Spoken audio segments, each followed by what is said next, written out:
नेपालको राजधानी काठमाडौँमा रहेको दरबार हाई स्कुल केवल एउटा विद्यालय होइन, यो नेपालको आधुनिक शिक्षाको इतिहास बोकेको एक अमूल्य सम्पदा हो। आज हामी नेपालको पहिलो आधुनिक विद्यालयको रोचक इतिहास र यसले राष्ट्रलाई दिएको योगदान बारे जान्नेछौँ। दरबार हाई स्कुलको स्थापना सन् 1854 अर्थात् विक्रम सम्वत 1910 मा तत्कालीन प्रधानमन्त्री जङ्गबहादुर राणाले गरेका थिए। बेलायत र फ्रान्सको भ्रमणपछि आधुनिक शिक्षाको आवश्यकता महसुस गर्दै उनले नेपालमा यो विद्यालयको स्थापना गरेका थिए। सुरुवाती समयमा यस विद्यालयमा राणा परिवारको सदस्य र उच्च पदस्थ परिवारका बालबालिकाले मात्र अध्ययन गर्न पाउँथे। त्यसबेला सर्वसाधारण नागरिकका लागि विद्यालयको ढोका खुल्ला थिएन। समयसँगै नेपालको शिक्षा प्रणाली विस्तार हुँदै गयो। पछि दरबार हाई स्कुल सर्वसाधारणका लागि पनि खुल्ला गरियो। यसले नेपालमा आधुनिक शिक्षा फैलाउन महत्त्वपूर्ण भूमिका खेलेको मानिन्छ।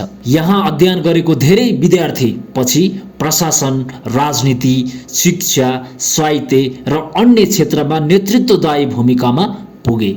2072 सालको विनाशकारी भूकम्पले विद्यालयको ऐतिहासिक भवनमा ठूलो क्षति पुर्यायो। त्यसपछि यसको महत्त्वलाई जोगाउँदै फेरि पुनर्निर्माण गरियो। आज पनि यसको ऐतिहासिक स्वरूप संरक्षण गर्ने प्रयास जारी छ। आज दरबार हाई स्कुल इतिहास र आधुनिक शिक्षाको सङ्गम बनेको छ। यहाँ अध्ययन गर्ने विद्यार्थीहरूले विगतको गौरवसँगै भविष्यको सपना पनि बोकेका छन्। दरबार हाई स्कुल केवल नेपालको पहिलो आधुनिक विद्यालय मात्र होइन, यो राष्ट्रको शिक्षा इतिहासको जीवित प्रतीक हो। 1.5 शताब्दी भन्दा लामो यात्रामा यस विद्यालयले हजारौं विद्यार्थीलाई शिक्षा दिँदै देश निर्माणमा महत्त्वपूर्ण योगदान पुर्याएको छ। यही कारणले दरबार हाई स्कुल आज पनि नेपाली शिक्षा इतिहास र राष्ट्रको गौरवको एक अविस्मरणीय प्रतीकका रूपमा चिनिन्छ।